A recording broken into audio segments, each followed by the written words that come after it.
Welcome back, Nerd Squad. Where would our heroes be without flaws and relatable moments? Without those, they would be too unreachable for us. We'd read their stories and feel no connection to them. In order to make a story memorable, you need to ground some of it in reality. People can have super strength and we can accept it as long as we still get to see them struggle. The struggle can be internal or external, that's not important. What is important is that it feels like something we can understand. The more we can identify with characters, the more drawn to the story we'll be. Hence why superheroes need to mess up every now and then, because it's relatable. Who among us hasn't once failed at something and felt some shame or some embarrassment around it? That's what we'll be examining today in the world of our supers as we count down the top 10 superheroes who embarrass themselves. Ooh, so embarrassing. And if you enjoy this video, you should ask us for a supervillain one. Supervillains have to be quite flawed in order for them to be defeated so often, and defeat can lead to some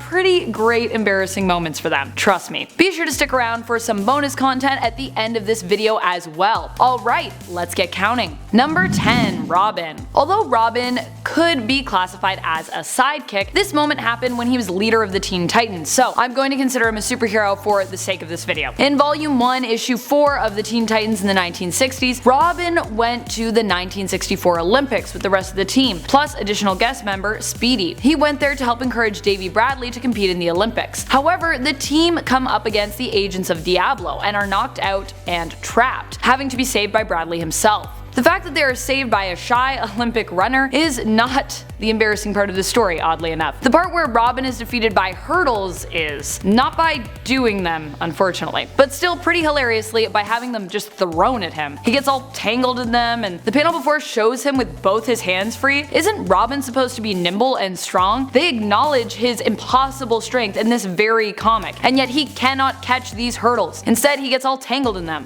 Oh, the 60s. A time when superheroes could pretty much be stopped by a banana peel. Pretty much anyone could be stopped by a banana peel back then, actually. Woo!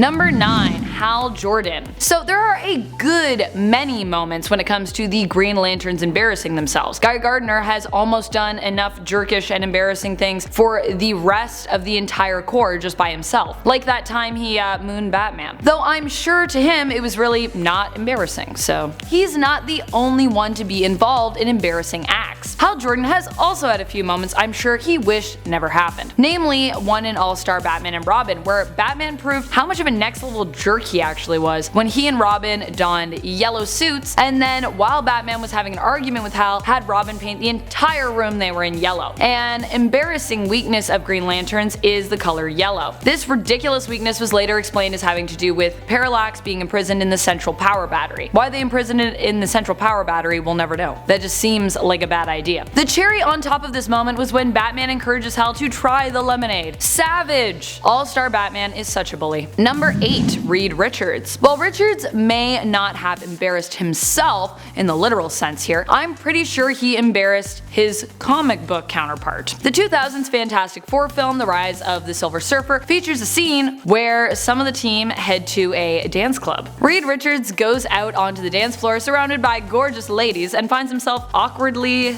shuffling around. They encourage him to loosen up, and I think well, you know what comes next. He starts stretching all over the place, dancing like only Mr. Fantastic can, but also in a way that no one needed to imagine or to see. Oddly enough, everyone seems very impressed by this ridiculous display, until Sue Storm walks in, and then Reed Richards seems to feel pretty embarrassed about wrapping his stretched limbs around all those ladies on the dance floor. At least this version of Richards seems to register when he's made a fool of himself in front of Sue. Ouch, that was so mean. Other times he's just embarrassing himself, and Sue's like, I just have to deal with this guy. Why did I marry this man? Number 7, Tony Stark. Well, Tony Stark has seen a huge resurgence in popularity because of Robert Downey Jr.'s portrayal of him in the MCU. He wasn't always so great. In fact, in the comic book world, he is well known for being a jerk half of the time. Even young Tony Stark, after the death of evil older Tony Stark, who is working with Kang, manages to somehow be a jerk. His older self dies, and his reaction, though somewhat warranted, is simply to shout, "Amazing!"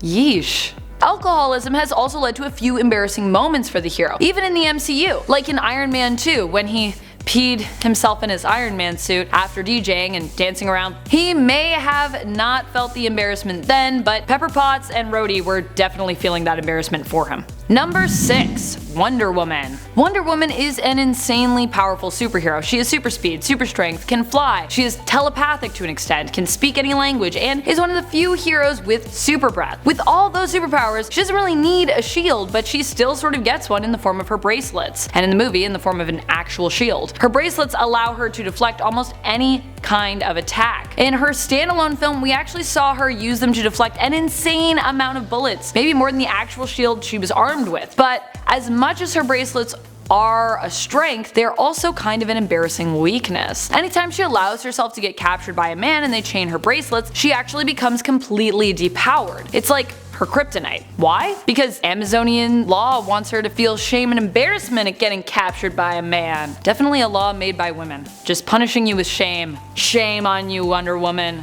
How dare you? Dare you get captured by a man. No actual punishment, just nah. Feel bad about that. Number 5. Superman. While Superman has managed to perform surgery and has powers that allow him to speed read and learn faster than almost anyone on the planet, it is embarrassingly easy to fool him. Apparently. At least it was once upon a time. Way back in the comics, Lex Luthor had a plot to become a seamster of sorts in order to create a new costume for Superman. He manages to convince Superman to let him do so while in disguise, and builds a costume for the hero that has within it kryptonite. Is it somehow sewn like into the fabric or woven in? How does Superman not notice it? Because Luthor sews the lumpy rock, like a giant kryptonite lumpy rock, into the lining but encases it in lead. As you probably know, lead is the only substance Superman's X-ray vision does not work on. Still though, wouldn't he feel the lump and wonder hey, what's that? And then notice he couldn't X-ray through to see it and be suspicious? And maybe at least ask? What is that? Nope. Embarrassingly, Superman appears to be too dumb to notice. I know Lex is supposed to be a super genius and all, but that's a pretty embarrassing loss there for Superman. It's right in the front of the costume too.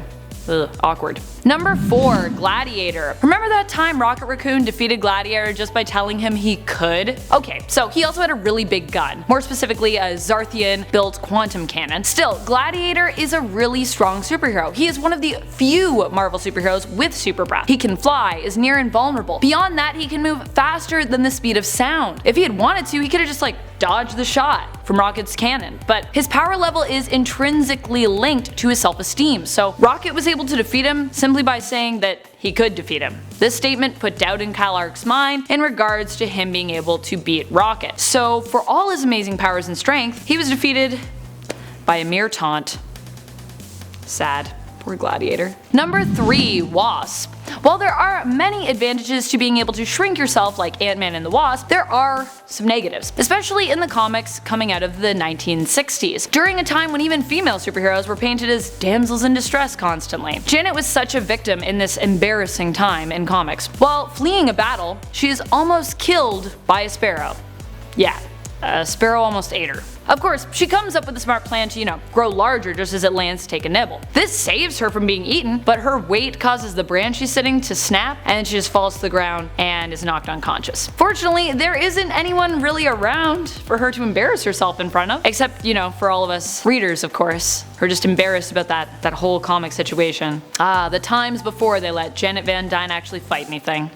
What a strange time it was. Number 2. Alan Scott. Alan Scott was the first Green Lantern and appeared in All-American Comics issue 16 in 1940. He shared similar abilities with those Green Lanterns that would come after him, however, due to his Green Lantern ring. But one thing that he experienced that was quite different was a strange weakness. A weakness for wood. Actual wood, of course, don't be weird. He found this out soon after his adventures when he was beaten with a wooden club. Embarrassingly, Alan constantly found himself troubled by any wooden weapon that villains tried to use on him or lob at him. One panel even shows him just getting hit with a log. Much later in the comics, around volume 3 of Green Lantern from the 90s, DC would attempt to retcon his story, but not to fix this weakness, just to justify it, leaving Alan Scott to be pretty much embarrassed for eternity.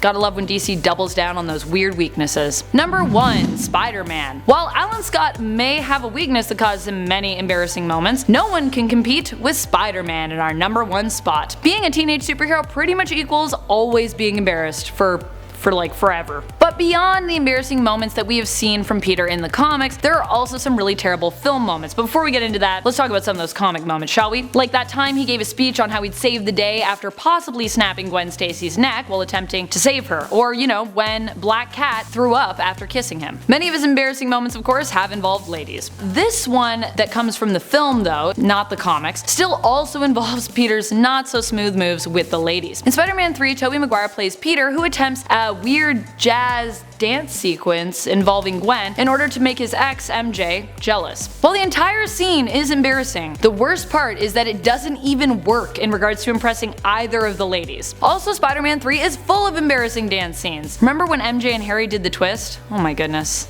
It's just full of terrible moments, that movie. And great moments. So terrible they're great. Thank you so much for watching. I hope you all weren't too embarrassed on your favorite superheroes' behalf. It really is great that heroes get to have these moments written in. For many of them, what shames them also makes them accessible for us. Like Gladiator's lack of self-esteem. Sure, it's a little silly sounding in the comics, but self-doubt and lack of self-worth are super relatable feelings. These characters make us feel like we are not alone when it comes to turning, 12 shades of pink, when we otherwise might feel alone. Speaking of not feeling alone, let's turn to that bonus content which is coming at you in the form of comments from one of my latest videos, Top 10 MCU Controversies You Won't Believe. Your comments always make me feel like I have friends and I'm not alone. So thank you. Alan Reel says, "No Black Widow clones," says the Black Widow clone. Just kidding, Amanda. I promise I'm not actually a Black Widow clone, guys. I don't actually even think I really look like Natasha myself, but ScarJo and Black Widow are both gorgeous, so thank you to all who make that comparison. I will take it. Christian Start says, "I cried when Natasha died in the movie. F you, movie." Me too. I was like, no. First Gamora, now Natasha. Ugh, I can't deal with the stupid Soul Stone. If they don't find a way to get Natasha or Gamora back, I'm gonna be so sad forever. I'm gonna leave. I'm gonna quit the MCU. I'm just kidding. I won't quit. Just take all my money, MCU. I don't need it. Let's be real. Can't quit you, MCU. And that's all the time we have for comments today. How do you feel about superheroes when it comes to embarrassing moments? Are there any super embarrassing superhero moments that you feel we missed? Comment below for a chance to have your comment potentially featured in a future video. And while you're on your way down, be sure to like, sub, share, and ring our bell. This has been Top 10 Nerd, and I'm your host Amanda McKnight, reminding you, as always, to stay nerdy, YouTube.